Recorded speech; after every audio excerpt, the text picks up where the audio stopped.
Hello everyone, audio ঠিকঠাক পাচ্ছ সবাই?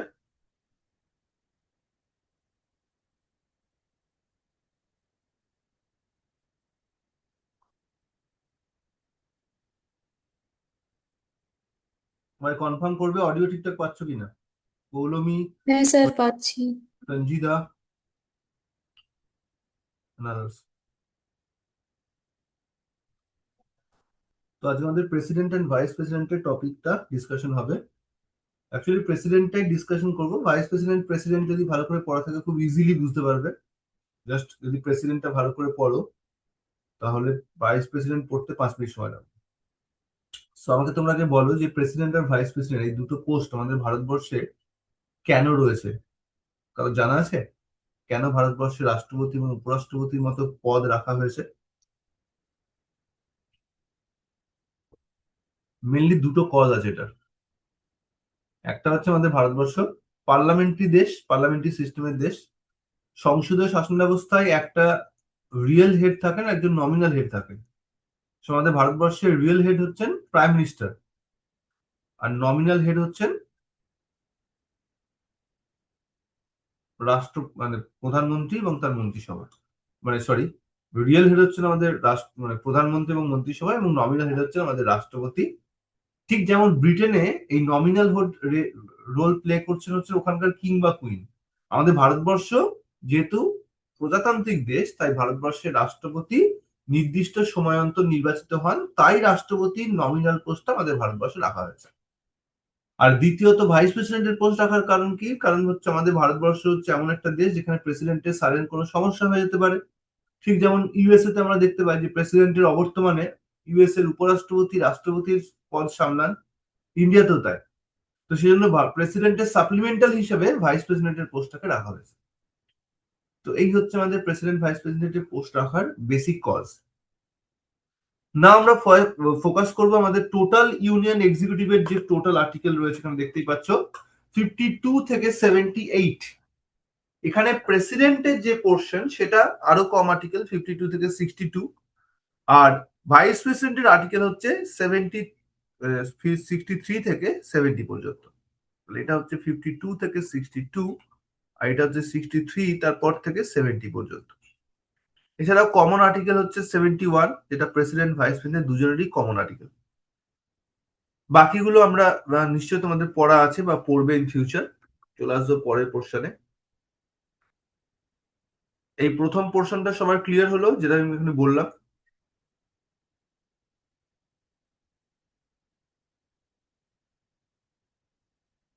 আমাদের রাষ্ট্রপতি উপরাষ্ট্রপতি দুটো পোস্টই তাহলে এক্সিকিউটিভ থেকে বিলং করে, মানে শাসন বিভাগ থেকে বিলং করে। আর শাসন বিভাগের কাজ কি? শাসন বিভাগের কাজ হচ্ছে পার্লামেন্টে বানানো আইনগুলোকে বাস্তবায়িত করা।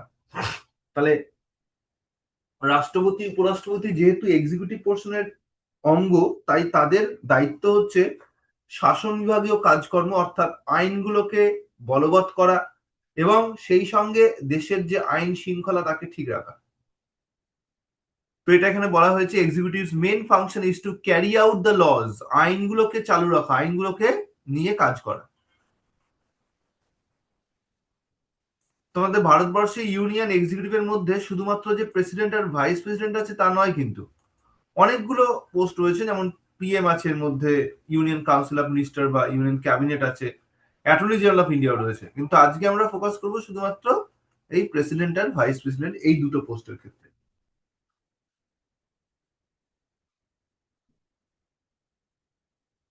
একটু আগে আমি বলেছিলাম যে ভারতবর্ষের এই কনসেপ্ট আমরা ইউকে থেকে নিয়েছি, যে রাষ্ট্রপতি হচ্ছে নমিনাল হেড, এবং ভারতবর্ষের রাষ্ট্রপতি যে কিং বা কুইনের মতো বংশানুক্রমিক পদ নয়। তার কারণটা আমি বললাম যে আমাদের ভারতবর্ষ ব্রিটেনের মতো মোনার্কি সিস্টেমকে ফলো করে না। মোনার্কি সিস্টেম হলে আমাদের রাজারা বা রানী থাকতো, যার ছেলে মেয়েরা পরবর্তী রাজা বা রানী হতেন। কিন্তু ভারতবর্ষ যেহেতু রিপাবলিকান সিস্টেম, তাই দেশের রাষ্ট্রপ্রধানকে নির্বাচন করা হয় নির্দিষ্ট সময় অন্তর। এটা সবার কাছে ক্লিয়ার? রিয়েল আর নমিনাল হেডের কনসেপ্ট বুঝতে পেরেছো? রিয়েল মানে যিনি প্রকৃত সিদ্ধান্ত গ্রহণ করবেন, আর সেই সিদ্ধান্ত জানাবেন নমিনালকে, নমিনাল তখন সেটাকে কার্যকরী করবে। আমাদের ভারতবর্ষে ভারতের সঙ্গে কোন দেশের চুক্তি হবে না হবে সেই সিদ্ধান্তটা মন্ত্রিসভা এবং প্রধানমন্ত্রী নেয়। কিন্তু ওই চুক্তিটা যে হবে তাতে সিগনেচার করবেন ভারতের রাষ্ট্রপতি। এই হচ্ছে নমিনাল আর রিয়েল এর কনসেপ্ট। এই পর্যন্ত ক্লিয়ার সবার? হ্যাঁ স্যার। বেসিক পয়েন্ট গুলো দেখো লিখে দিয়েছি। আমাদের ভারতবর্ষের রাষ্ট্রপতির ভূমিকা যদি বলে তাহলে ইউএসএ বলবো, কিন্তু যদি বলে concept of president as nominal head of India, তাহলে সেটা কিন্তু আর ইউএসএ হবে না, তখন ইউকে করতে হবে। অর্থাৎ হিসাবে নাম সর্বস্ব প্রধান হিসাবে রাষ্ট্রপতির ধারণা, তখন বলবো ইউকে।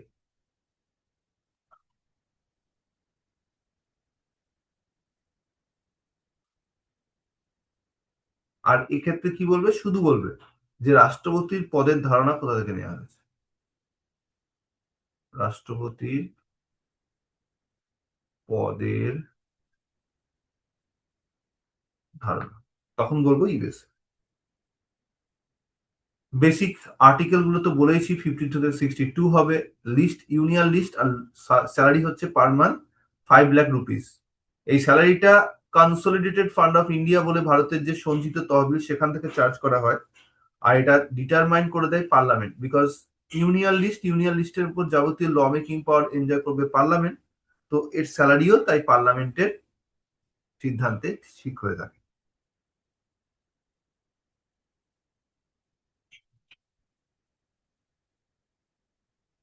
এই হচ্ছে আমাদের টোটাল আর্টিকেলের প্রভিশন গুলো, এখানে 1 বাই 1 দেওয়া আছে। প্রথমেই হচ্ছে 52 আর্টিকেলে রাষ্ট্রপতির পদ সম্পর্কে বলা হয়েছে যে ভারতবর্ষের কেন্দ্রে একটি রাষ্ট্রপতির পদ থাকবে, যার কাজ হচ্ছে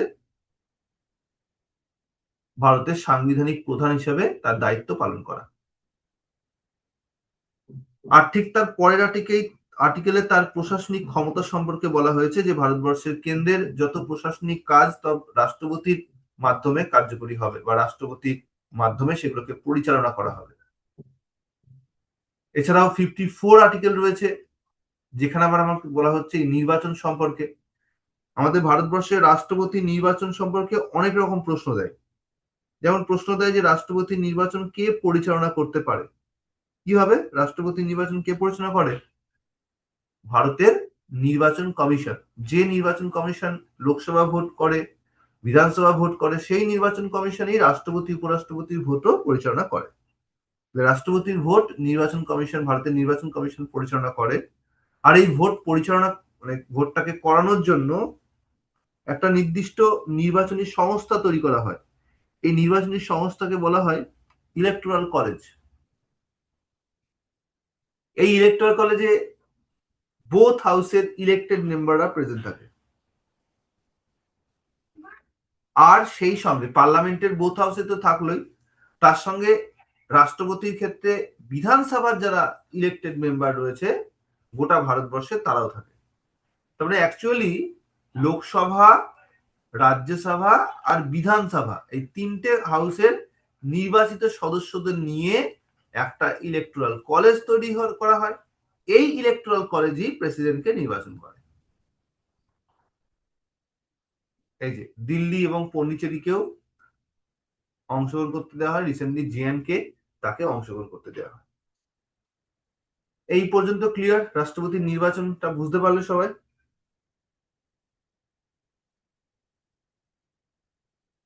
হ্যাঁ স্যার। নির্বাচনের যে পদ্ধতি, সেই পদ্ধতিটা পরের আর্টিকেলে দেওয়া আছে 55। কিরকম পদ্ধতি?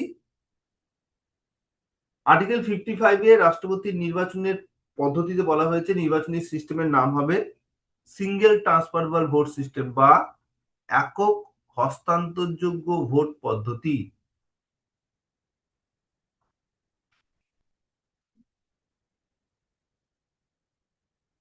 আর এই ভোট পদ্ধতি সমানুপাতিক প্রতিনিধিত্ব, অর্থাৎ প্রপোর্শনাল রিপ্রেজেন্টেশনের ভিত্তিতে পরিচালনা হয়।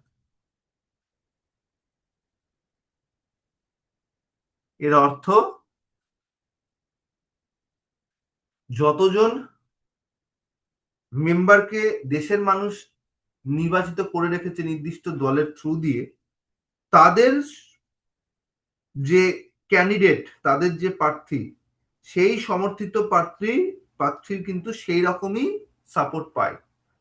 যদি আজকে গোটা ভারতবর্ষে এমএলএ এবং এমপির সংখ্যা 70% হয় বিজেপির আর 30% হয় কংগ্রেসের, তাহলে আজকে যদি রাষ্ট্রপতি নির্বাচন হয়, তাহলে সেই নির্বাচনে রাষ্ট্রপতি 70% ভোট পেয়ে জয়লাভ করবে এবং দ্বিতীয় যে ক্যান্ডিডেট থাকবে, যে কংগ্রেসের সমর্থিত ক্যান্ডিডেট, সে 30% ভোট পেয়ে হারবে। তাহলে এটাকে বলা হচ্ছে ঠিক সেই অনুপাতেরই রিফ্লেকশন যেটা আমাদের অলরেডি দেশে আছে। রাষ্ট্রপতি উপরাষ্ট্রপতি এদের নির্বাচন কখনোই কিন্তু ভোটের কোনো পলিটিক্যাল সিম্বলে হয় না, এগুলো সব বলা হয় নিউট্রাল ভোট। এগুলো প্রার্থীর নাম অনুযায়ী হয়। মানে ধরো দুজন ভোটে দাঁড়িয়েছে বা তিনজন চারজন ভোটে দাঁড়িয়েছে, তাহলে এ ব্যক্তির নাম দেওয়া আছে, বি ব্যক্তির নাম আছে, সি ব্যক্তি, ডি ব্যক্তি।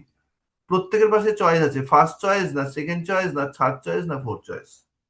একজন ভোট প্রার্থী মানে যিনি ভোট দেবেন, সেই ভোটার তিনি কিন্তু চারটে চয়েসই দেবেন। অর্থাৎ আমার বি কে প্রথম চয়েস লেগেছে, দিলাম। সি কে আমার মনে হচ্ছে চতুর্থ চয়েস, তাহলে দিলাম। ডি কে আমার মনে হয়েছে যে সেকেন্ড চয়েস, আর এ কে মনে হচ্ছে থার্ড চয়েস। তাহলে এই যে ভোটটা দিলাম, এই অনুযায়ী সব থেকে বেশি যে ফার্স্ট চয়েসের ভোট পাবে, এবং এই ফার্স্ট চয়েসের ভোট যেন অবশ্যই মোট ভোটের অর্ধেকের বেশি হয়। যদি এটা হয় তাহলে সেই ব্যক্তিকে মানে উপরা প্রেসিডেন্ট হিসেবে সেই ব্যক্তিকে নির্বাচন করা হবে। এই সিঙ্গেল ট্রান্সফারেবল ভোট সিস্টেমটা বুঝতে পারলে?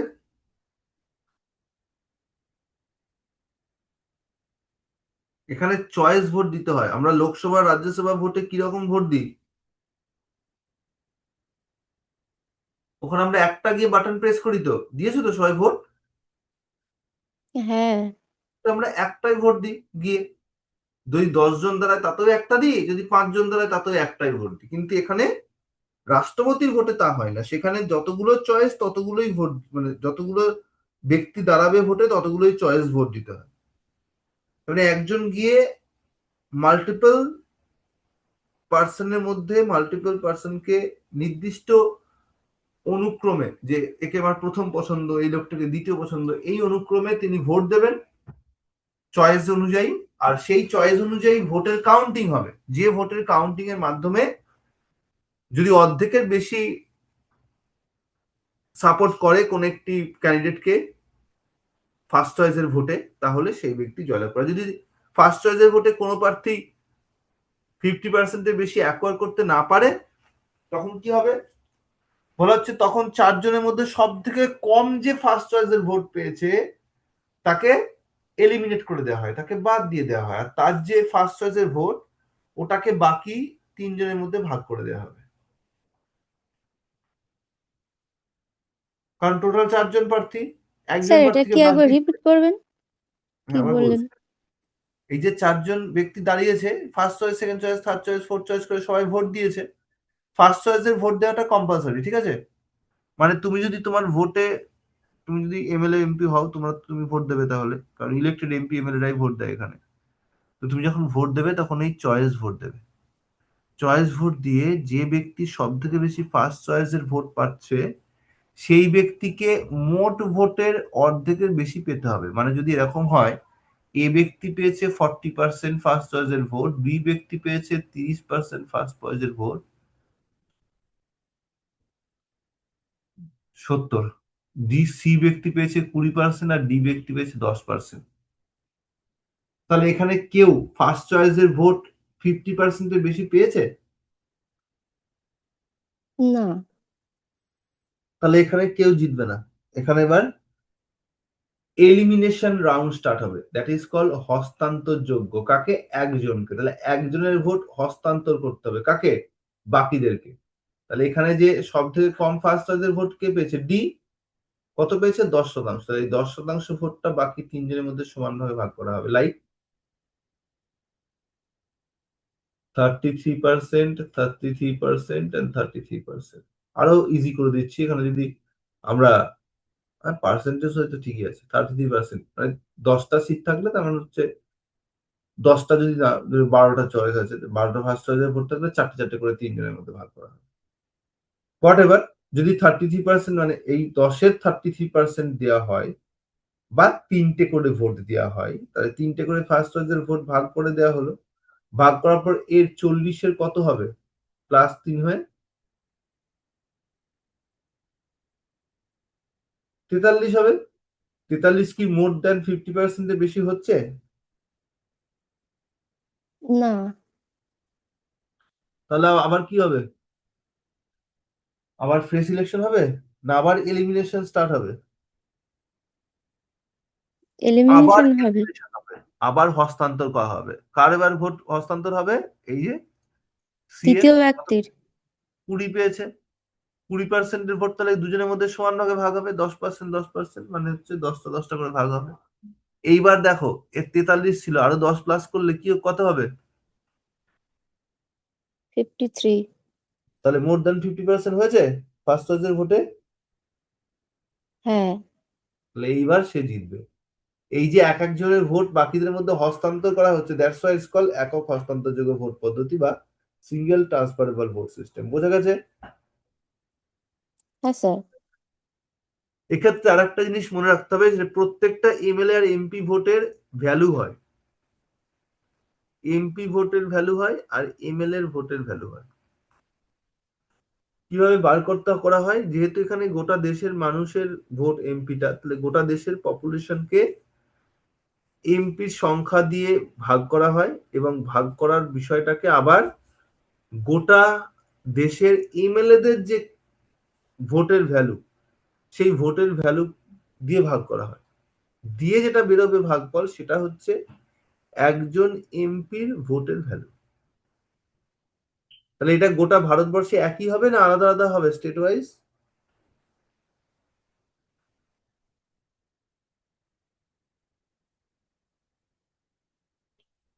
কি বললাম? বললাম যে গোটা দেশের পপুলেশনকে, গোটা দেশের এমপি সংখ্যাকে সেটাকে ভাগ করতে হবে।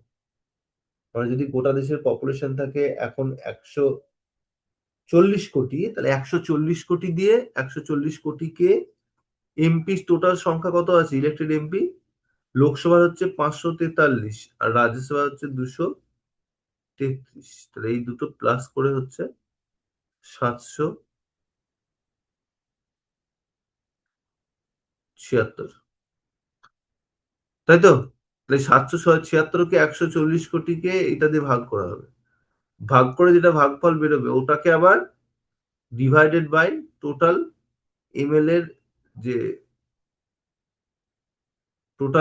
এর যে ভোটের ভ্যালু। এমএলএ এর ভোটের ভ্যালু কিসের উপর ডিপেন্ড করে? প্রত্যেকটা রাজ্যের যে পপুলেশন, ওই পপুলেশনকে ওই রাজ্যের টোটাল এমএলএ সংখ্যা দিয়ে ভাগ করতে হয়। মানে 294 পশ্চিমবঙ্গের এমএলএ সংখ্যা, আর পশ্চিমবঙ্গের টোটাল ভোটারের সংখ্যা হচ্ছে 7 কোটি। তাহলে এই 294কে 7 কোটি দিয়ে, 7 কোটিকে 294 দিয়ে ভাগ করতে হবে। তাহলে যদি এক একটা যে ভাগফল যেটা বেরোবে সেটা হচ্ছে কি, একজন এমএলএ এর ভ্যালু ভোট পশ্চিমবঙ্গের রেসপেক্টে। এটা বিহারে গিয়ে অন্য হয়ে যেতে পারে। বোঝা গেছে? এটা এমএলএটা স্টেট টু স্টেট যেহেতু ডিফারেন্ট হয়, আর এমএলএ এর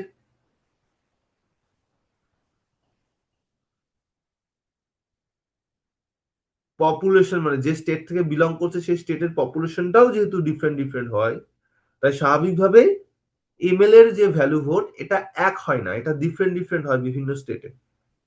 বাট টোটাল যে এমএলএ এর ভ্যালু ভোট, মানে কোনোটা হয়তো 110 হলো, কোনোটা ভ্যালু ভোট হলো 230, এই টোটাল ভ্যালু ভোটটাকে প্লাস করে যে টোটাল বেরোবে সেটাকে আবার এটা দেবো, এই ভাগফলটা দিয়ে ভাগ করতে হবে। তাহলে একজন এমপির ভ্যালু ভোট বেরোবে। এটা বোঝা গেছে? খুব কমপ্লিকেটেড জিনিস, না বুঝতে পারলে জিজ্ঞেস করো, তাহলে আমি বুঝবো না যে তোমরা বুঝলে কিনা।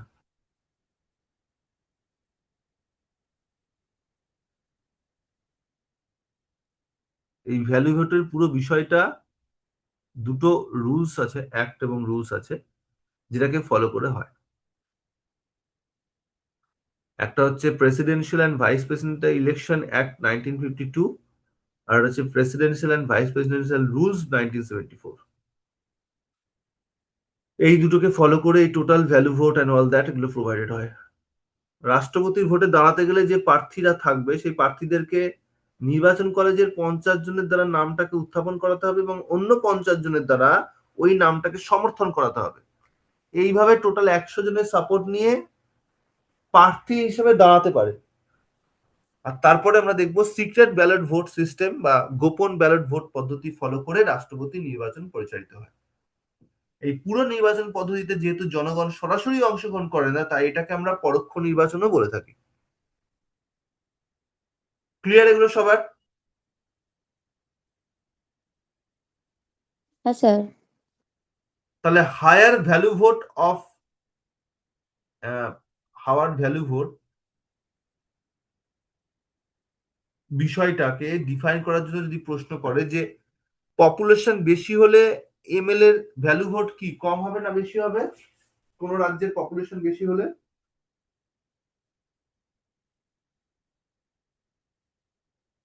বেশি হবে। কারণ পপুলেশন বেশি মানে তার এমএল এর সংখ্যা বেশি, তাই স্বাভাবিকভাবে সেটা যখন আমরা বিভক্ত করব তখন সেখানেও ভাগফলটার সংখ্যাটা বেশিই হবে। আর যদি পপুলেশন কম হয় তাহলে স্বাভাবিকভাবে তার পপুলেশন কম মানে তার এমএল এর সংখ্যা কম, তাই সেখানে ভাগফলটা কম হবে, আর তাই তাদের ভ্যালু ভোটও কম। এইভাবে আমাদের রাষ্ট্রপতির নির্বাচনটা ভ্যালু ভোটের থ্রু দিয়ে ফাইন্ড আউট হয়। আর এই হচ্ছে যেগুলো দিয়ে কোশ্চেন দেয়, নির্বাচনী পদ্ধতির নাম, নির্বাচনী কলেজের সিস্টেমটা কি, এদিকে হচ্ছে আমাদের ব্যালট সিস্টেমের পদ্ধতি কি আছে, কতজনের নাম, কতজনের দ্বারা নামটাকে সমর্থন করাতে হয়, কতজনের দ্বারা নামটাকে উত্থাপন করাতে হয়, আর কি রুলস ফলো করে এটা পরিচালিত হয়। চলে আসবো নেক্সট ওয়ান, 55, 56। স্যার 56 এর মধ্যে কার্যকাল দেওয়া আছে। রাষ্ট্রপতি কেউ একবার নির্বাচন হলে ক বছরের জন্য থাকবে ভারতে? 5 ইয়ার্স, তাই না? তাহলে স্যার কার্যকাল একটা কোয়েশ্চেন ছিল। তার আগে যদি রেজিগনেশন করতে হয় ভাইস প্রেসিডেন্টকে রিজাইন করতে পারে, আর যদি কখনো তাকে সরাতে হয় তাহলে 61 আর্টিকেল ফলো করে সরাতে হবে। এক্ষেত্রে গ্রাউন্ডটাকেও মেনশন করে দিয়েছে। ইট ইজ, স্যার শোনা যাচ্ছে? হ্যাঁ শোনা যাচ্ছে, স্যার একটা কোয়েশ্চেন ছিল। বলে ফেলো। স্যার বলছি ওই প্রসেস অফ এলিমিনেশনে ওই যে প্রার্থী বাদ চলে গেল তার ভোটটা কি মানে সমান ভাগে বাকি প্রার্থীদের মধ্যে ভাগ হয়ে যায়? না, তার শুধু ফার্স্ট চয়েসের ভোটটা সমানভাবে ভাগ হবে। বোঝা গেছে? আচ্ছা। এবার দেখা গেলো ফার্স্ট চয়েসের ভোট দিয়ে কাউন্টিং হচ্ছে না, তখন সেকেন্ড চয়েস, সব ভোট নয়। যদি ফার্স্ট চয়েসের ভোট দিয়ে কাউন্টিং বেরোলো না, তো ফার্স্ট চয়েসের ভোট এলিমিনেট করে করে কেউই সেটাকে অ্যাচিভ করতে পারলো না, তখন আবার সেকেন্ড চয়েসের ভোট দিয়ে গণনা হবে। যখনই করবে কোনো একটা চয়েসের রেসপেক্টে ওটা সমান ভাগে ভাগ হবে। তারপরে যদি ফার্স্ট চয়েসের ভোট কেউ, ওই যে আমি এখানে এক্সাম্পল দিয়েছিলাম, ওরকম যদি ধরা হয় যে 12টা পেয়েছে, টোটাল প্রার্থী হচ্ছে 4টে, তাহলে চতুর্থ প্রার্থীর ফার্স্ট চয়েসের ভোট মাত্র 12টি, তাহলে সেই 12টি ভোট বাকি 3 জনের মধ্যে ভাগ করা হবে 4 4 4 করে। আবার যদি দেখা গেলো সেই ফার্স্ট চয়েসের ভোটে হলো না, কিন্তু সেই ব্যক্তি সেকেন্ড চয়েসের ভোটে ওই 4, টোটাল 30টা ভোট পেয়েছে, তাহলে সেকেন্ড চয়েসের ভোট বাকি 3 জনের মধ্যে ভাগ করলে কত করে পাবে? প্রত্যেকে 10 করে। মানে আলটিমেটলি দেখা যায় যে ওই যে প্রথমেই যে বেশি পেয়েছিল না সেই জিতবে। কিন্তু কি হয় এখানে, ব্যাপারটাকে গণতান্ত্রিক পদ্ধতিতে করাতে হবে, এরকম করে তো মানে বেশি পেয়েছি বলে করানো যাবে না। যেহেতু single transferable vote system is based on complete democracy, এবং এখানে টোটালি আমরা দেখবো মেজরিটির উপর বেস করেই ভোটটা কন্ডাক্টেড হয়, তাই আলটিমেটলি ওই এলিমিনেট করে করে ওটাকে প্রতিষ্ঠিত করা হয়, যাতে এটা বলা যায় যে সাম মেজরিটি, মানে মেজরিটির মাধ্যমে এটা হচ্ছে কন্ডাক্টেড হয়েছে। বোঝা গেছে? হ্যাঁ স্যার, অ্যাকচুয়ালি লক্ষ্মীকান্তে স্যার আমি পড়েছিলাম যে তার সেকেন্ড চয়েস ভোটটা তখন ফার্স্ট চয়েসে হয়ে যায়, মানে এরকম লেখা আছে লক্ষ্মীকান্তে। মানে সেটাকে উম, মানে সেকেন্ড চয়েস যেটা ছিল সেটা তখন, যেহেতু ফার্স্ট চয়েস এলিমিনেট হয়ে গেছে, তো যাদের এলিমিনেট হয়ে গেছে তাদের সেকেন্ড চয়েসটা তখন ফার্স্ট চয়েস হয়ে যায়। সেকেন্ড চয়েসের ভোটটাই তখন বাকিদের মধ্যে ডিস্ট্রিবিউট করে দেওয়া হয়, সমান ভাগে ডিস্ট্রিবিউট করা হয়। কারণ ফার্স্ট চয়েসের ভোটে তো হচ্ছে না কাউন্টিং। ধরো কোন একটা ভোট হলো, আমি এক্ষুনি যে কোনো এক্সাম্পল দিয়েছিলাম, ABCD তিনজন পার্সন দাঁড়িয়েছে ভোটে। তো ABCD চারজন পার্সন দাঁড়িয়েছে, ফার্স্ট চয়েসের ভোটে ধরো দেখা যাচ্ছে A পার্সন পেয়েছে 40% ভোট, আর এ সেকেন্ড চয়েসে পেয়েছে হচ্ছে অন্য একটা নাম্বার পেয়েছে, হোয়াটএভার, এখন এটা লিখছি না। এই ব্যক্তি পেয়েছে 30% ভোট, এ পেয়েছে 18% ভোট, এ পেয়েছে 12% ভোট। পার্সেন্টেজ বলছি আমি এখানে, ঠিক আছে, সংখ্যাটা আমি বলছি না। তাই এরকম যদি হয় ফার্স্ট চয়েসের ভোটে, তাহলে তো এটা ডিসাইডেড হলো না যে কে জিতলো। তখন কি হয়, তখন সব থেকে কম ফার্স্ট চয়েসের ভোট যে পেয়েছে, তার যে সেকেন্ড চয়েসের ভোট আছে সেটাকে বাকিদের মধ্যে ভাগ করে দেওয়া হয়। তাহলে সেকেন্ড চয়েসের ভোটে এ পেয়েছে 30%, সেকেন্ড চয়েসের পেটে C পার্সন পেয়েছে হয়তো 20% ভোট, আর A পার্সন পেয়েছে হয়তো whatever, যে স্বাভাবিকভাবে যে পার্সন ফার্স্ট চয়েসের ভোট বেশি পেয়েছে, সেকেন্ড চয়েসের ভোট সে বেশি পাবে তার কোনো গ্যারান্টি নেই, তাই না? মানে এ বিজেপির প্রার্থী আর এ হচ্ছে হয়তো ইন্ডিয়া জোটের প্রার্থী। তো সেই হিসেবে এ হয়তো পেয়েছে হচ্ছে 48% ভোট, আর এ পেয়েছে মাত্র 2% সেকেন্ড চয়েসের ভোট। তাহলে এই যে সেকেন্ড চয়েসের ভোট পেয়েছে সব থেকে কম, যে ফার্স্ট চয়েসের ভোট পেয়েছিল তার সেকেন্ড চয়েসের ভোটটা এদের মধ্যে ভাগ করা হবে কিভাবে? 10% এও পেয়ে যাবে, এও 10% পেয়ে যাবে, এও 10% পেয়ে যাবে। এইভাবে কাউন্টিং হয়। তুমি বলছো যে এটা ফার্স্ট চয়েসের মধ্যে প্লাস হয়ে যায়, রাইট? এটা তখন হ্যাঁ, ফার্স্ট চয়েস হিসেবে কাউন্টিং হয়, তাই তো? তাই হ্যাঁ বললে তো? মানে হ্যাঁ, সেকেন্ড চয়েস গুলো তখন ফার্স্ট চয়েসে হয়ে যায়। এক্স্যাক্টলি, লাস্ট যে কম পেয়েছে তার সেকেন্ড চয়েসের ভোটটাই তখন কাউন্টিং হয় অ্যাজ ফার্স্ট চয়েস, যার ফলে এই পার্সেন্টেজটা, এই যে বেশি পেয়েছিল 40%, স্বাভাবিকভাবে সে স্মুথলি জিতে যায়। মানে আলটিমেটলি ব্যাপারটা এটাই, যে যে প্রথম বেশি পেয়েছিল, মানে সমর্থিত ব্যক্তি বেশি, সমর্থন বেশি পেয়েছিল ফার্স্ট চয়েসে, সেই ব্যক্তি জেতার ব্যবস্থা। কিন্তু এটা করা যাচ্ছে না, কারণ কারণ আমরা জানি এটা single transfer vote system is based on totally majority. এখন এই মেজরিটি প্রুভ করতে গেলে তো তোমাকে মেজরিটি দেখাতে হবে। তাই জন্য এইভাবে চয়েস ভোটটা করানো হয়। আর এলিমিনেশন করিয়ে তার ভোটটাকে এইভাবে ট্রান্সফার করা হয়। যদি একজন একজন করে ব্যক্তিকে ট্রান্সফার করা হচ্ছে, তাই এটাকে বলা হয় একক হস্তান্তরযোগ্য ভোট। মানে একজনের ভোটকে হস্তান্তর করিয়ে এই ভোটটাকে কন্ডাক্টেড করানো হয়। যদি ফার্স্ট চয়েসের ভোটটা 50%-এর বেশি কেউ না পায়, তাহলে আমাদের ভারতবর্ষে এখনো অব্দি এরকম কোনো কন্ডিশন মনে হয় হয়নি। একবারই সেকেন্ড চয়েসের ভোট মনে হয় হয়েছিল, বাকি সব ক্ষেত্রেই ফার্স্ট চয়েসের এই ভোটেই সবাই জিতেছে। রিসেন্টলি যেমন দ্রৌপদী মুর্মু জিতলো, যশোবিন সিনহা দাঁড়িয়েছিল, আর দ্রৌপদী মুর্মু দাঁড়িয়েছিল এনডিএ জোট হয়ে, জোটের প্রার্থী হয়ে। তো সেখানে সে প্রথম দফাতেই ফার্স্ট চয়েসের ভোটেই বেশি পেয়েছে, পরে স্মুথলি জিতে গেছে। এইভাবে হয়। তোমাদের এত কমপ্লিকেটেড কিচ্ছু দিয়ে কোশ্চেন দেবে না, ঠিক আছে? তোমাদের সিম্পলি, যেগুলো আমি এখানে পয়েন্ট ওয়াইজ দিয়ে দিয়েছি, যে ভোটের প্রসেসটার কি নাম, ভোটের প্রসেসটা ডিরেক্ট হয় না ইনডিরেক্ট হয়, ভোটের প্রসেসটা কার উপর বেস করে হয়, এই সব দিয়ে কোশ্চেন দেবে। এই ভোটের ছক দিয়ে কোশ্চেন দেবে না। এটা তখনই লাগবে যদি কেউ ডেসক্রিপটিভে লেখো, তখন এটা ডিটেলসে বলতে হয়। অথবা ইউপিএসসির কোশ্চেনে অনেক সময় এইগুলোর তোমাকে স্টেটমেন্ট দিয়ে দেবে, যে 1 নম্বর স্টেটমেন্ট, 2 নম্বর বলো এর মধ্যে কোনটা কোনটা কারেক্ট স্টেটমেন্ট। তখন অবশ্যই এটা খুব ডিটেলসে জানতে হবে। যদি আমি এটা যেটা বললাম এটা এনাফ তোমাদের এক্সামের জন্য, তোমরা ডাব্লিউবিসিএস এক্সাম দিচ্ছ তার জন্য এনাফ। আর কোনো প্রশ্ন আছে? যে প্রশ্ন করেছিলে তার কোনো কোয়ারিজ আছে আর? আর স্যার পপুলেশন তো 1971 এরটাই, তাই তো? 1971 সালের যে সেন্সাস সেই অনুযায়ী। মানে এখনকার, আবার যখন বলা হচ্ছে 2026 সালের পরে আবার নতুন সেন্সাসকে ওখানে অ্যাড করা হবে, তো এখনো অব্দি 1971-এর সেন্সাস অনুযায়ী। ওকে, আর কিছু কোয়ারিজ আছে?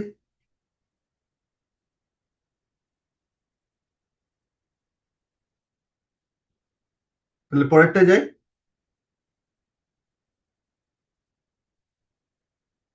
হ্যাঁ স্যার।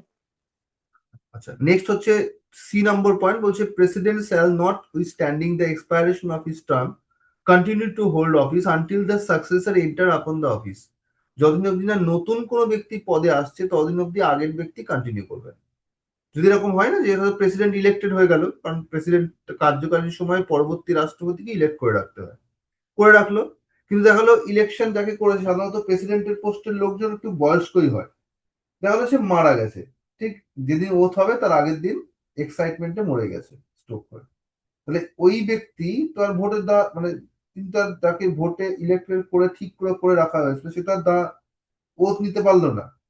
তাই সেক্ষেত্রে এরকম ইমার্জেন্সি কন্ডিশনে বলছে যে আগের যে ব্যক্তি প্রেসিডেন্ট ছিলেন 5 বছর কার্যকাল শেষ হয়ে যাওয়ার পরেও যেহেতু নতুন ব্যক্তি পোস্টে আসতে পারছেন না সাম এক্সেপশনাল কজ, তাহলে সেক্ষেত্রে আগের ব্যক্তি কন্টিনিউ করবে। আর যদি তিনি কখনো রেজিগনেশন করতে চান তাহলে অবশ্যই লোকসভার স্পিকারের সঙ্গে কমিউনিকেট করে নেবেন, জানিয়ে দেবেন যে আমি রেজিগনেশন করতে যাচ্ছি। কে? প্রেসিডেন্ট। প্রেসিডেন্ট রেজিগনেশন করলে কি হবে? ভাইস প্রেসিডেন্ট প্রেসিডেন্টের দায়িত্ব সামলাবেন। এটা ম্যাক্সিমাম 6 মাস চলতে পারে, 6 মাসের মধ্যে যদি অবস্থা পরিবর্তন হয় তো গুড, যদি না হয় তাহলে আবার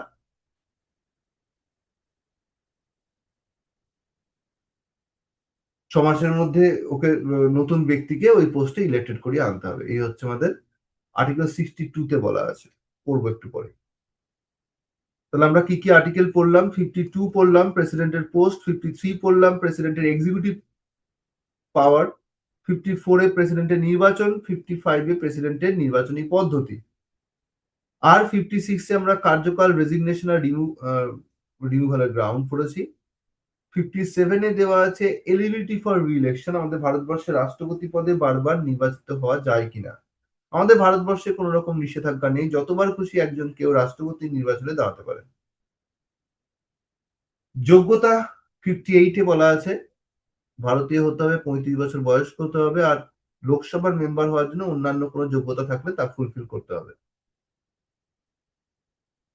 59-এ কন্ডিশন দেওয়া আছে, অর্থাৎ পদে থাকার জন্য কি শর্তাবলী পূরণ করতে হয়। নাম্বার 1 শর্ত হচ্ছে অবশ্যই তাকে কোনো আইনসভার সদস্য হলে চলবে না, তিনি একজন নন মানে পলিটিক্যাল কোনো কানেকশন থাকলে চলবে না।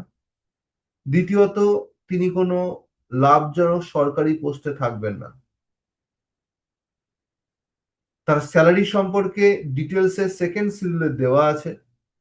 স্যালারির অ্যামাউন্ট অলরেডি তোকে বলেছি 5 লাখ রুপিস পার মান্থ, এটা চার্জ করা হয় কনসলিডেটেড ফান্ড অফ ইন্ডিয়া থেকে, এবং এটা পার্লামেন্টের দ্বারা এটা ডিসিশন হয়, পার্লামেন্ট সিদ্ধান্ত নিয়ে থাকে।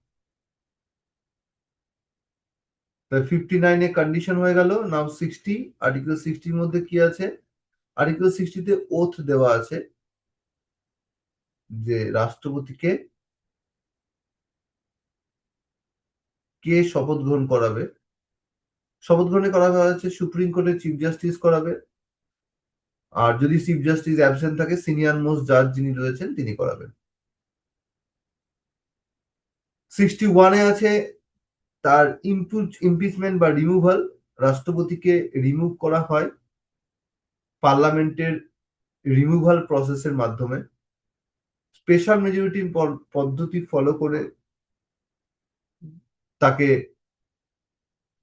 দুটো হাউস থেকে বিল পাস করিয়ে, মানে রেজলিউশন, এখানে বিল বলবো না, রেজলিউশন পাস করিয়ে তাকে তার পদ থেকে সরাতে হবে। এই হচ্ছে আমাদের রিমুভালের বিষয়। আর ইমপিচমেন্টের যে প্রভিশন, এটাকে যদি ইনিশিয়েট করার কথা বলা হয় রাষ্ট্রপতির ক্ষেত্রে, এটা যে কোনো কক্ষ থেকে স্টার্ট করা যায়, আইদার হাউস অফ পার্লামেন্ট। করতে গেলে 14 দিন আগে রাষ্ট্রপতিকে একটা নোটিশ দিতে হয় যে আপনাকে আমরা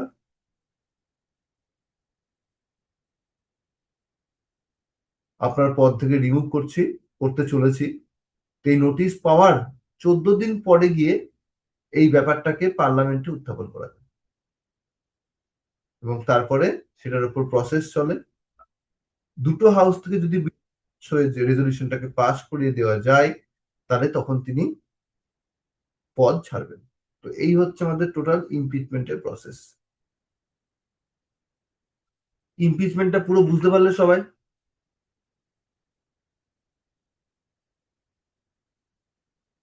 তাহলে যদি কোশ্চেন করে রাষ্ট্রপতির ইমপিচমেন্টের প্রসেস কোন কক্ষ থেকে শুরু হতে পারে, লোকসভা থেকে না রাজ্যসভা থেকে, কি হবে আনসার? যে কোনো হাউস থেকে। যে কোনো হাউস। কতদিন আগে নোটিশ দিতে হয়? 14 দিন। At least before 14 days. আর এই নোটিশ রেজ করতে গেলে কতজনের সমর্থন লাগবে? 1/4 1/4 of what? 1/4 members of the house. Either house, যে কোনো কক্ষ করতে পারে, তো আমরা একটু আগে বলেছি। তাই যখন ইনিশিয়েট করবে সেটাও যে কোনো কক্ষ করতে পারে, তাই 1/4 of either house of parliament. Okay, next হচ্ছে গ্রাউন্ড। কোন কারণে রিমুভ করা যায়? গ্রাউন্ডটা হচ্ছে ভায়োলেশন অফ দি কনস্টিটিউশন, অর্থাৎ সংবিধান ভঙ্গ করেছেন, এই কারণে তাকে তার পদ থেকে সরানো যেতে পারে। Now 62, time of holding election to fill vacancy. আমি একটু আগে বলেছিলাম যে রাষ্ট্রপতি নির্বাচন আগেই করে রাখতে হয়, তো সেটাই বলা হচ্ছে যে পরবর্তী রাষ্ট্রপতি আসার আগেই করে রাখতে হবে। আর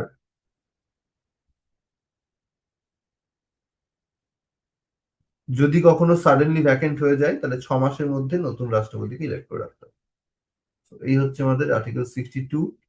71 এ আছে all doubts disputes arising out the connection with president and vice presidential election shall be inquired into or decided by the Supreme Court whose decision shall be final.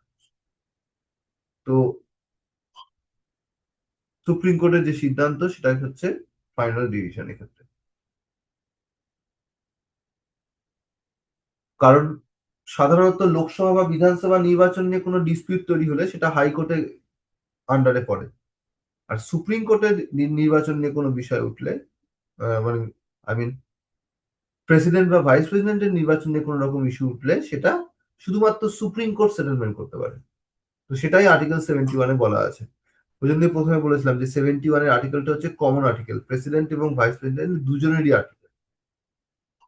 এবার তোমরা একটা প্রশ্ন আমাকে উত্তর দাও, সেটা হচ্ছে যদি কোনো রাষ্ট্রপতি তিনি তার নির্বাচন হওয়ার 6 মাস, 6 মাস না, 1.5 মাস পরে জানতে পারলে বা সুপ্রিম কোর্ট জানালো যে এই নির্বাচনটা, রাষ্ট্রপতির এই নির্বাচনটা অবৈধ, সেক্ষেত্রে এই 1.5 মাস ধরে তিনি যা যা কাজ করলেন সেই কাজগুলো বৈধ থাকবে না অবৈধ হয়ে যাবে?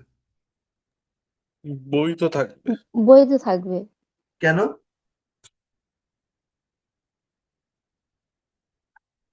কারণ রাষ্ট্রপতি যে কাজগুলো করেছে সেগুলো তিনি নমিনাল হেড হিসেবে করেছেন, কোনোটাই তার নিজের সিদ্ধান্ত নয়, সবই পিএম বা মন্ত্রিসভার সিদ্ধান্ত, তাই না?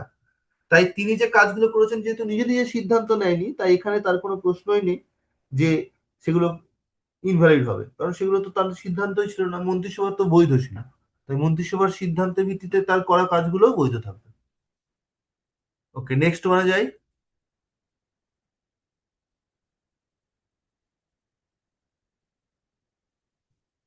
লাস্ট আর একটা আর্টিকেল 72, যেটা আমি বলবো একটু পরে, পার্ডনিং পাওয়ারের মধ্যে রয়েছে। পার্ডনিং পাওয়ারটা আমরা প্রেসিডেন্টের জুডিশিয়াল পাওয়ার পড়ার সময় পড়বো। সো এই পর্যন্ত প্রেসিডেন্টের বেসিক পয়েন্ট যেগুলো বললাম সেগুলো সবার ক্লিয়ার হয়েছে?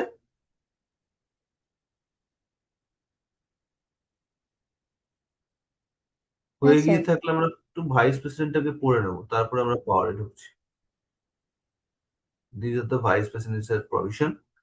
একই হবে, কনসেপ্টটা সেম, ভাইস প্রেসিডেন্টের সেম, পার্টও সেম, চ্যাপ্টারও সেম, আর্টিকেলটা আলাদা হচ্ছে 63 থেকে 70, লিস্টও সেম, ইউনিয়ন লিস্ট। স্যালারি অ্যামাউন্টের সম্পর্কে আগেই বলেছি যে ভাইস প্রেসিডেন্টের পোস্টের কোনো স্যালারি হয় না, তিনি যে স্যালারিটা পান সেটা রাজ্যসভার চেয়ারম্যানশিপের স্যালারি, 4 লক্ষ টাকা পার মান্থ। আর যদি কখনো প্রেসিডেন্টের পোস্ট ভ্যাকেন্ট হয়ে যায়, সেক্ষেত্রে তিনি অ্যাক্টিং প্রেসিডেন্টের কাজ করবেন, আর অ্যাক্টিং প্রেসিডেন্ট করার সময় তিনি প্রেসিডেন্টের যাবতীয় সুযোগ সুবিধা এবং স্যালারি ভোগ করবেন। এই হচ্ছে আমাদের স্যালারি সংক্রান্ত বিষয়। তাই যদি কোশ্চেন দেয় যে ভাইস প্রেসিডেন্টের স্যালারি কত, যদি 4 লক্ষ, 5 লক্ষ, 6 লক্ষ, 10 লক্ষ দেয়, তখন 4 লক্ষ করবে। কিন্তু যদি কোশ্চেন থাকে, এই কোশ্চেনে যদি 4 লক্ষ অপশনও আছে আর দেওয়া আছে there is no mention in the constitution, কি হবে তাহলে answer? No mention in the constitution. No mention in the constitution. আর তাকে যে স্যালারি দেওয়া হয় সেটা কার হিসাবে দেওয়া হয়? রাজ্যসভার চেয়ারম্যান হিসেবে। এক্স্যাক্টলি, রাজ্যসভার চেয়ারম্যান হিসাবে। ওকে, নেক্সট হচ্ছে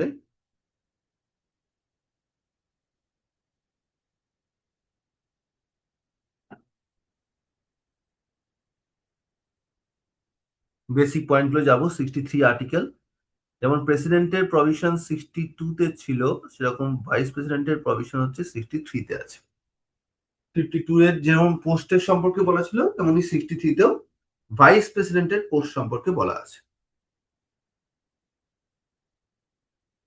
আর 64 এর মধ্যে আমি একটু আগে বলেছিলাম যে রাজ্যসভায় চেয়ারম্যানশিপের যে দায়িত্ব তাকে সামলাতে হয়, সেটার কথা বলা আছে যে যখনই যে ভাইস প্রেসিডেন্ট থাকবে তাকেই কিন্তু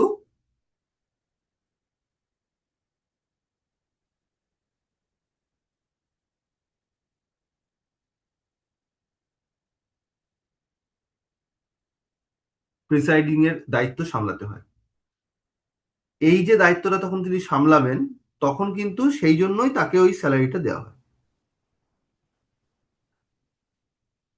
তাকে এক্স্যাক্টলি সেম স্যালারি দেওয়া হয় যেরকম চেয়ারম্যানের যে স্যালারি। স্পিকারের প্রিসাইডিং এর দায়িত্ব আছে লোকসভার, তাহলে লোকসভার স্পিকারের যে স্যালারি, সেম স্যালারি হচ্ছে এদিকে ভাইস প্রেসিডেন্ট পায়, 4 লক্ষ টাকা পার মান্থ। নেক্সট হচ্ছে চলে আসবো আর্টিকেল 65। এর মধ্যে দেওয়া আছে ওই যে প্রেসিডেন্ট অ্যাবসেন্ট থাকলে তার যে দায়িত্ব ভাইস প্রেসিডেন্ট সামলাবে সেটা বলা আছে। তার মানে অ্যাক্টিং প্রেসিডেন্টের যে পোস্টের ভূমিকা সেটা দেওয়া আছে। এখানে আরেকটা জিনিস কোশ্চেন দেয় যে প্রেসিডেন্ট ভাইস প্রেসিডেন্ট দুজনেই অ্যাবসেন্ট থাকলে কে হবে। তো আমরা জানি সেখানে সুপ্রিম কোর্টের চিফ জাস্টিস হন, কিন্তু ঘটনা হচ্ছে এটা সংবিধানে মেনশন নেই।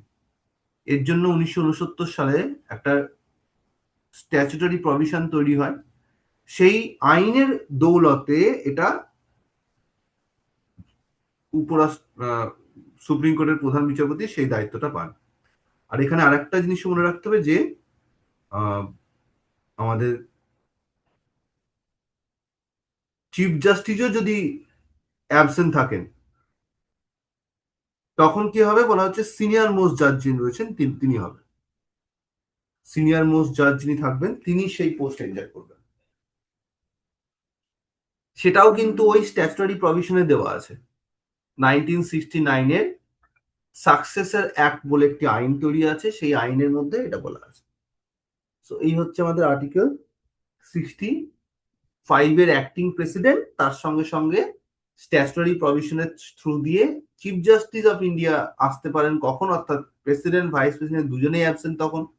আর president vice president chief justice তিনজনেই অ্যাবসেন্ট, তখন সিনিয়র মোস্ট জাজ যিনি থাকবেন সুপ্রিম কোর্টের, এই মুহূর্তে তো জানো 33 জন আরো অন্যান্য জাজ রয়েছেন, যাদের মধ্যে থেকে যিনি সিনিয়র মোস্ট তিনি তখন সেই পোস্ট এনজয় করবেন। আজ অব্দি আমাদের ভারতবর্ষে একবার এরকম হয়েছে যে জাস্টিস মোহাম্মদ হিদায়তুল্লাহ তিনি 1969 সালে ভিভিগিরি যখন পোস্ট ভ্যাকেন্ট হয়, প্রথমে ভিভিগিরি ইলেকশনের জন্য তিনি ভাইস প্রেসিডেন্টের পোস্ট ছেড়ে দেন, পরে অ্যাক্টিং প্রেসিডেন্টের পোস্টটাও ভ্যাকেন্ট হয়ে যায়, প্রেসিডেন্ট ভাইস প্রেসিডেন্ট দুটো পোস্টই ভ্যাকেন্ট হয়ে যায়, তখন চিফ জাস্টিস সেই পোস্ট এনজয় করেন। যেমন প্রেসিডেন্টের ছিল আমরা স্যালারি, প্রেসিডেন্টের যেরকম আমরা কোয়ালিফিকেশন পড়েছিলাম 54 এর মধ্যে, সেরকমই 66-এ প্রেসিডেন্টের মতো ভাইস প্রেসিডেন্টের কোয়ালিফিকেশন দেওয়া আছে, তার ইলেকশন দেওয়া আছে, তার ইলেকশনের পদ্ধতি দেওয়া আছে, আর ম্যানার অফ ইলেকশন দেওয়া আছে, কন্ডিশনও দেওয়া আছে। তাহলে প্রথমে আমি 54 এর প্রভিশন মতো এখানেও তাহলে ইলেকট্রাল কলেজ আছে। প্রেসিডেন্টের ইলেকট্রাল কলেজে কে ছিল? Elected MLA plus elected MP. Vice প্রেসিডেন্টের ক্ষেত্রে কিন্তু কোনো ইলেক্টেড নয়, elected nominated both MP, all MP, আর কোনো এমএলএ উপরাষ্ট্রপতির ভোটে থাকে না। নির্বাচন পদ্ধতির নাম যেমন প্রেসিডেন্টের পেয়েছিলাম same, single transferable vote system. আর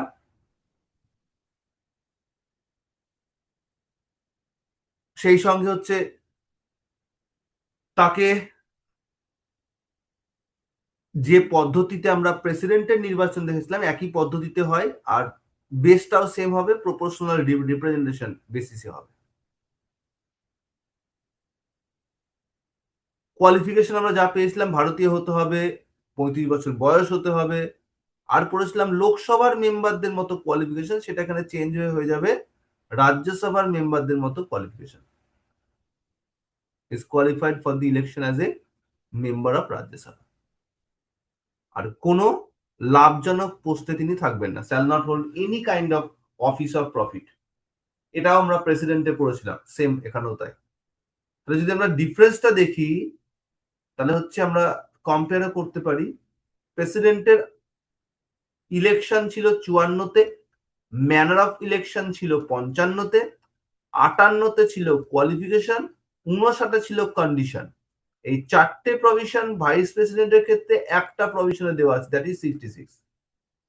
এখানে ডিফারেন্ট কি? নির্বাচনী কলেজের ডিফারেন্স, ইলেকট্রাল কলেজের গঠনে ডিফারেন্ট। বাকি যা পড়লাম আমরা, ম্যানার অফ ইলেকশন বলো সেম, ম্যানার অফ ইলেকশনের পরে কোয়ালিফিকেশন সেম, একটুখানি আলাদা আছে রাজ্যসভার ওই 3 নম্বর পয়েন্টটা, বাকি তো সেমই আছে। আর কন্ডিশনও সেম, যেমন আমরা পড়েছিলাম নিউট্রাল হতে হয়, ফলে পলিটিক্যাল কানেকশন থাকা যায় না। আরেকটা ফারাক আছে, হচ্ছে নমিনেশন ফাইল করার সময় প্রেসিডেন্টের ক্ষেত্রে আমরা পেয়েছিলাম 50+50 member of the electoral college. উপরাষ্ট্রপতির ক্ষেত্রে সেটা হবে 20+20 ইলেকট্রাল কলেজ। এর সাপোর্ট লাগবে। 20 জনের নামটাকে, 20 জনের দ্বারা নাম উত্থাপন হতে হবে, আরো 20 জন সেই নামটাকে সমর্থন করতে হবে, তবে গিয়ে এই নির্বাচনটা কন্ডাক্টেড হবে, মানে সে প্রার্থী হিসেবে তাকে গ্রহণ করা হবে। এই পর্যন্ত ক্লিয়ার সবার? ভাইস প্রেসিডেন্টের আর্টিকেল 66 সবার কাছে ক্লিয়ার হয়েছে?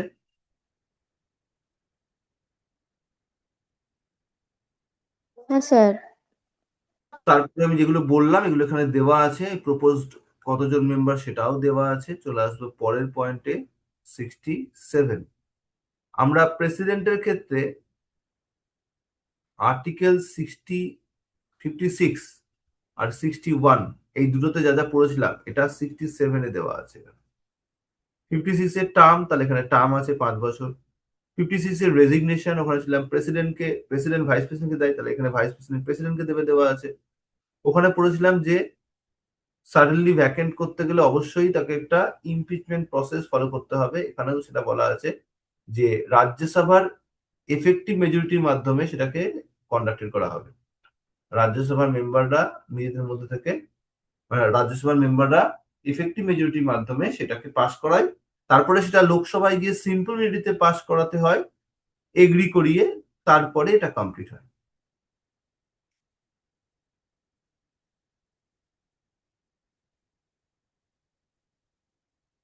ওকে এটা সবার?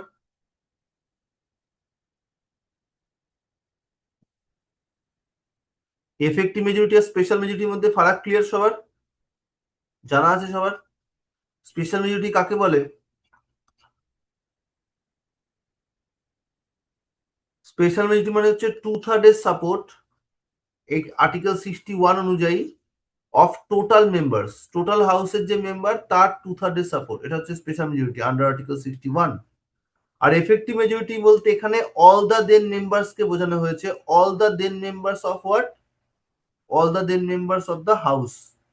মানে টোটাল যে হাউসের সিট আছে, সেই সিটটাকে ভ্যাকেন্সি সিট দিয়ে, ভ্যাকেন্সি সিটকে তার থেকে বাদ দিয়ে যে টোটাল এফেক্টিভ স্ট্রেংথ আসবে, এই এফেক্টিভ স্ট্রেংথকে আমরা অর্ধেকের বেশি সাপোর্টে যদি পাস করাতে পারি, তাহলে সেটাকে আমরা বলবো এফেক্টিভ মেজরিটি। মানে রাজ্যসভায় টোটাল মেম্বার আছে 245, 245-এর মধ্যে যদি 25টা সিটে ভ্যাকেন্সি হয়, তাহলে টোটাল এখন কত আছে? এফেক্টিভ স্ট্রেংথ কত হবে বলো? 25 জন বাদ দিলে 220 হবে। 220-র এখানে কত সাপোর্ট লাগবে? অর্ধেকের বেশি, তার মানে 111টা সাপোর্ট পেলে বিল পাস হয়ে যাবে, মানে রেজলিউশন পাস হয়ে যাবে। এটাকে বলা হয়েছে এখানে। আর স্পেশাল মেজরিটির ক্ষেত্রে যদি পার্লামেন্টের দুটো হাউসের কথা চিন্তা করি, in the case of article 61, এটা টোটাল হাউসের যে স্ট্রেংথ, আমি ধরলাম যে আহ, এই মুহূর্তে লোকসভার মেম্বার হচ্ছে 543, 543, এটা 2/3 সাপোর্ট, তাহলে 543-এর 2/3 বলতে বোঝানো হবে হচ্ছে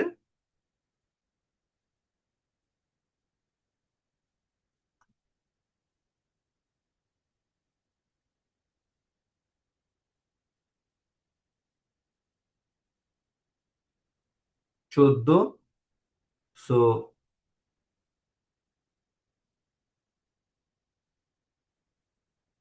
4, 5, আর এখানে হচ্ছে 24,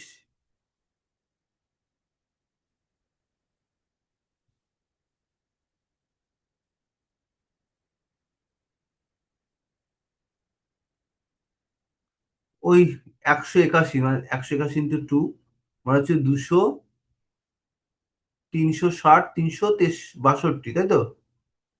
ঠিক বললাম তো? 2/3 বলছে 543, 362 হচ্ছে তো?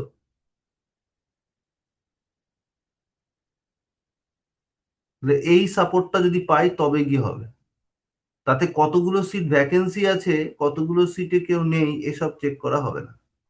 সো এই হচ্ছে স্পেশাল মেজরিটি আন্ডার আর্টিকেল 61 আর simple effective majority under article 67 এর ডিফারেন্স। দুটোর ফারাক ক্লিয়ার হয়েছে, কাকে এফেক্টিভ বলে। আর স্পেশাল মেজরিটি কিন্তু টোটাল 4টে টাইপ আছে।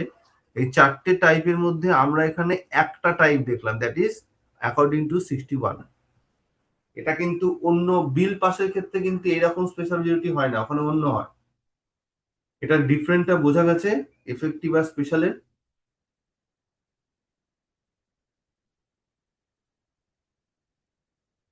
তোমরা হ্যাঁ হু না বললে আমি কিছুই বুঝবো না, কাউকে দেখতে পাচ্ছি না আর কারোর হ্যাঁ স্যার। নেক্সট হচ্ছে কি রুলস ফলো করে। প্রেসিডেন্টের ক্ষেত্রে যে রুলস এর কথা বলছিলাম এখানেও তাই ফলো হয়। 67-এ তো বললামই কার্যকাল সেমই থাকবে। এখানে রিমুভালের প্রসেসটা শুধু ডিফারেন্ট আছে, অল দা দেম মেম্বার্স, এখানে ব্যাখ্যা করে দিয়েছি। অল দা দেম মেম্বার্স, এটা পাস করার আগে যেটা প্রসেস, সেটা হচ্ছে 14 দিন আগে নোটিশ রেজ করতে হয়। নোটিশটা যদি পাস হয়ে যায় তাহলে সেটা ওই পোস্ট থেকে মানে ভাইস প্রেসিডেন্টকে তখন সরিয়ে দেওয়া হয়েছে বলে ধরা হয়। কিন্তু এখানে রাজ্যসভার পাস করার পরে কিন্তু লোকসভাতে আবার এগ্রিও করাতে হয়, মানে লোকসভাকে ওটাকে আবার সাপোর্ট করাতে হয় সিম্পল মেজরিটির মাধ্যমে। যেটা সিম্পল বলতে যা বোঝায় টোটাল হাউসের অর্ধেকের বেশি সাপোর্ট, ওই পদ্ধতিতে পাস করাতে হবে। এই যেখানে দেওয়া আছে পুরোটাই, যে 245টা ভ্যাকেন্সি আছে, so 200, then more than 200, 50% of more than of that, তার মানে হচ্ছে 101 জনের সাপোর্ট পেলে পাস হয়ে যাবে। এটা ডিসকাস করা আছে। 68-এ 62-তে যা পড়েছিলাম না সেম আছে, যে সাডেনলি পোস্ট যদি ভ্যাকেন্ট হয় তাহলে সেটাকে পূরণ করতে হয়। আর যদি সাডেনলি পোস্ট যদি ভ্যাকেন্ট হয় পূরণ করতে হয়, আর যদি কোনোভাবে নর্মাল যে পোস্টের নির্বাচন হয় সেটা হচ্ছে কার্যকালীন সময় পরবর্তী উপরাষ্ট্রপতি নির্বাচন করে রাখতে হয়। এক্ষেত্রে প্রেসিডেন্টের মতো কিন্তু 6 মাসের কথা বলেনি, যে সাডেনলি ভ্যাকেন্ট হয়ে গেলে 6 মাসের মধ্যে বলেনি, তার বদলে বলেছে অ্যাজ সুন অ্যাজ পসিবল। যদি সাডেনলি ভাইস প্রেসিডেন্টের পোস্ট ভ্যাকেন্ট হয় তাহলে অ্যাজ সুন অ্যাজ পসিবল সেই পোস্টটাকে পূরণ করতে হয়। কারণ আমরা জানি প্রিসাইডিং এর যে কাজ, সেটাই তো তার প্রধান কাজ ভাইস প্রেসিডেন্টের। যখন প্রেসিডেন্টের পোস্ট আছে, ভাইস প্রেসিডেন্টের পোস্ট ভ্যাকেন্ট হয়ে গেল, তাহলে ভাইস প্রেসিডেন্টের কাজ প্রিসাইডিং করা, চেয়ারম্যানশিপ করা। আর রাজ্যসভার চেয়ারম্যান অ্যাবসেন্ট থাকলে কে থাকে? ডেপুটি চেয়ারম্যান থাকে। তাই সেখানে তার কাজ কিন্তু বন্ধ হবে না, সেই কাজটা চলবে, কারণ ডেপুটি চেয়ারম্যান অবভিয়াসলি মানে সেখানে অলরেডি থাকে। তাই এই জন্য তার কোনো নির্দিষ্ট সময়ের মেয়াদ বলেনি, বলেছে যতদিন সম্ভব ততদিন তাড়াতাড়ি করে ফেলতে হবে, as soon as possible. Oath বলা হয়েছে 69-এ যে রাষ্ট্রপতি শপথ গ্রহণ করাবে। আর 70-তে বলা হয়েছে যে উপরাষ্ট্রপতির কে রাষ্ট্রপতির বিভিন্ন কাজকর্ম করতে হতে পারে। পার্লামেন্ট যেরকম করে আইন বানিয়ে তাকে রাষ্ট্রপতির দায়িত্বগুলো দেবে, কিছু আপৎকালীন সময়ে তাহলে সেই দায়িত্বগুলো তাকে পালন করতে হবে। 71 তো আমরা অলরেডি পড়লাম একটু আগে, যে রাষ্ট্রপতি উপরাষ্ট্রপতি নির্বাচনের ডিসপিউট হলে that can be settled by supreme court only. তো এই হচ্ছে আমাদের ভাইস প্রেসিডেন্টের প্রভিশন গুলো। তাহলে প্রেসিডেন্ট আর ভাইস প্রেসিডেন্ট সেম তো প্রায়, এটুকু বুঝতে পেরেছো সবাই? হ্যাঁ স্যার। আমি আজকে প্রেসিডেন্টের পাওয়ার তাহলে পড়াচ্ছি না, প্রেসিডেন্টের পাওয়ার গুলো আমরা নেক্সট দিন পড়বো। নোটসটা দেওয়া থাক, আমি নেক্সট দিন প্রেসিডেন্টের পাওয়ার গুলো ডিসকাস করবো। মানে এখান থেকে কি কি পাওয়ার আছে একবার বলে দিই। এক্সিকিউটিভ পাওয়ার আছে, জুডিশিয়াল পাওয়ার আছে, লেজিসলেটিভ পাওয়ার আছে, ফাইন্যান্সিয়াল পাওয়ার আছে, আর কিছু আছে ডিপ্লোম্যাটিক পাওয়ার। এক্সিকিউটিভ পাওয়ারের মধ্যে যেগুলো তার প্রশাসনিক ক্ষমতা সেগুলো ডিসকাস করা আছে। এমার্জেন্সি পাওয়ার আছে, তার এমার্জেন্সি ডিক্লেয়ার করা, এটাও এক্সিকিউটিভেরই পার্ট একটা বলতে পারো। আইন সংক্রান্ত ক্ষমতা অর্থাৎ বিলে সাইন টাইন করা, কোন বিলে সার্টিফাই করা, এগুলো বা সার্টিফাই তো না, পারমিশন দেওয়া, ভেরিয়াস টাইপস অফ ভেটো পাওয়ার যেগুলো আছে সেগুলো। তারপরে হচ্ছে আমাদের সেশন সংক্রান্ত যে ক্ষমতা, অর্থাৎ লোকসভার মেম্বারকে মিটিং ডাকা, রাজ্যসভার মিটিং ডাকা,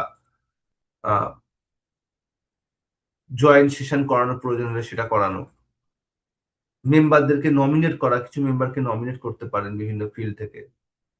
এছাড়াও কোন রকম কমিউনিকেশনের প্রয়োজন হলে হাউসের প্রিসাইডিং অফিসারের সঙ্গে সেটা করতে পারেন। এগুলো সবই হচ্ছে রাষ্ট্রপতির ক্ষমতা। জুডিশিয়াল পাওয়ারে জুডিশিয়াল যে দায়িত্বগুলো আছে, অর্থাৎ সুপ্রিম কোর্ট হাইকোর্টের জাজেসদেরকে অ্যাপয়েন্ট করা, কোনো বিষয়ে অ্যাডভাইস চাওয়া সুপ্রিম কোর্টের কাছ থেকে জনস্বার্থে, বা পার্ডনিং করা, যেটা খুব ইম্পর্টেন্ট। ভারতবর্ষে ক্ষমা প্রদর্শনের ক্ষমতা নির্দিষ্ট কিছু পোস্ট হোল্ডারকে দেওয়া হয়েছে, যার মধ্যে প্রেসিডেন্ট আছেন এবং গভর্নর আছেন। সে ক্ষমা প্রদর্শন করার ক্ষমতা এটাও রাষ্ট্রপতিকে দেওয়া হয়েছে, এবং স্পেশালি এখানে ক্ষমতা প্রদানের যে মানে ক্ষমা প্রদর্শনের যে ক্ষমতা, সেটা ডেথ সেন্টেন্স বা লাইফ ইমপ্রিজনমেন্টের মতো গুরুত্বপূর্ণ ক্ষেত্রেও কার্যকরী হয়। আর ফাইন্যান্সিয়াল পাওয়ারের ক্ষেত্রে বলা হয়েছে যে বাজেট ফাজেট গুলোকে তিনি পরিচালনা করবেন, অ্যান্ড মানি বিলের সার্টিফিকেশন মানে মানি বিলের পারমিশন দেবেন ইন্ট্রোডিউস হওয়ার। এগুলো হচ্ছে তার অর্থনৈতিক ক্ষমতা। ডিপ্লোম্যাটিক পাওয়ার বলতে ইন্টারন্যাশনাল ফোরাম গুলোতে তার কি ভূমিকা সেটাকে ইন্ডিকেট করে। ইন্টারন্যাশনাল ফোরাম বলতে আমাদের ধরো ইউনাইটেড নেশনস এর কোনো মিটিং হচ্ছে, আর ইন্টারন্যাশনাল কোনো চুক্তি হচ্ছে বিদেশের সঙ্গে, সেগুলোতে সব প্রেসিডেন্ট কিন্তু ভারতের রিপ্রেজেন্টেশন হয়ে সেখানে থাকবে। তো সেগুলোকে প্রেসিডেন্টের যে ভূমিকা সেটাকে আমরা ডিপ্লোম্যাটিক পাওয়ার বলি। এই হচ্ছে আমাদের টোটাল প্রেসিডেন্টের পাওয়ার গুলো। সো এই পোর্শনটা তাহলে হোল্ড থাকলো, এটা পরের দিন পড়বে। এই পর্যন্ত কোনো প্রশ্ন আছে? আর ওই প্রেসিডেন্টের যে ইলেকশনের ব্যাপারটা কেউ একজন জিজ্ঞেস করেছিলে, তো যেহেতু জিজ্ঞেস করেছো তো পরের দিন আমি ওটাকে ভালো করে ব্যাখ্যা করে দেবো, ঠিক আছে? যে ব্যাখ্যা করে নোটস দিয়ে দেবো আর কি। ওটার কোনো নোটস তো এর মধ্যে ওইটার দেওয়া নেই, মানে যেহেতু ওটা পরীক্ষা দেয় না, কিন্তু তোমরা জিজ্ঞেস করলে তাই আমি পরের দিনে নোটস এর মধ্যে পাওয়ার গুলো তো পড়াবোই, তার সঙ্গে একটা এক্সট্রা একটা পেজ হয়তো অ্যাড করে দেবো, যার মধ্যে ওই একটা এক্সাম্পল দিয়ে দেবো যে কিভাবে ওই সেকেন্ড চয়েসের ভোটে কিভাবে ইলেকশনটা হয়, যেটা লক্ষ্মীকান্তের বইয়ে দেখেছো তোমরা। এই পর্যন্ত কোনো কোয়ারিজ আছে আর কারোর? প্রেসিডেন্ট বা ভাইস প্রেসিডেন্টের সাংবিধানিক প্রভিশন, অথবা প্রেসিডেন্টের পাওয়ার তো আমি পড়াইনি, শুধু প্রেসিডেন্ট ভাইস প্রেসিডেন্টের সাংবিধানিক প্রভিশন থেকে যদি কোনো কোয়ারিজ থাকে জিজ্ঞেস করে নাও।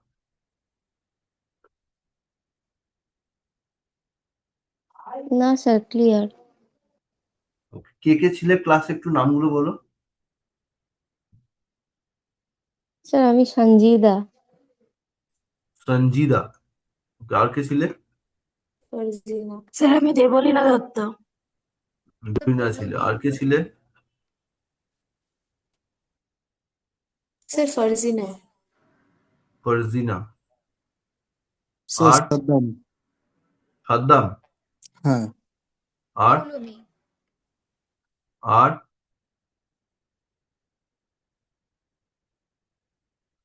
তোমরা এর আগে পার্লামেন্টের ক্লাস সবাই করেছিলে? ওর মধ্যে মেজরিটি পড়িয়ে দিয়েছিলাম কিন্তু আমি তোমাদের, যদি না করে থাকো, মেজরিটি মিস করে থাকো, দেখে নেবে। কারণ টোটাল 7 রকমের মেজরিটি কিন্তু ক্লারিফাই মানে মাথার মধ্যে থাকা উচিত। না হলে যখন এগুলো দিয়ে কোশ্চেন দেবে তখন কনফিউজড হবে। কারণ স্পেশাল মেজরিটি প্রেসিডেন্টের ক্ষেত্রে যে ফলো হয় সেটা কিন্তু আরো যে 3 রকমের স্পেশাল মেজরিটি সেটার সঙ্গে ফারাক আছে। আর আবার এফেক্টিভ মেজরিটি বোঝার জন্য আমাদেরকে একদম অ্যাবসলিউট মেজরিটিটা বুঝে নিতে হয়, তাতে এফেক্টিভ মেজরিটির সঙ্গে অ্যাবসলিউট মেজরিটি ডিফারেন্সটা আমরা বুঝতে পারি। তো একটুখানি যদি ওই ক্লাসটা না করে থাকো দেখে নেবে, তোমাদের তো রেকর্ডিং থাকে সবই, আজকের ক্লাসেও রেকর্ডিং হচ্ছে, তো ওটা একটু দেখে নেবে। ঠিক আছে, আজকে এখানে স্টপ করলাম। Good night. Good night sir, thank you. Sir thank you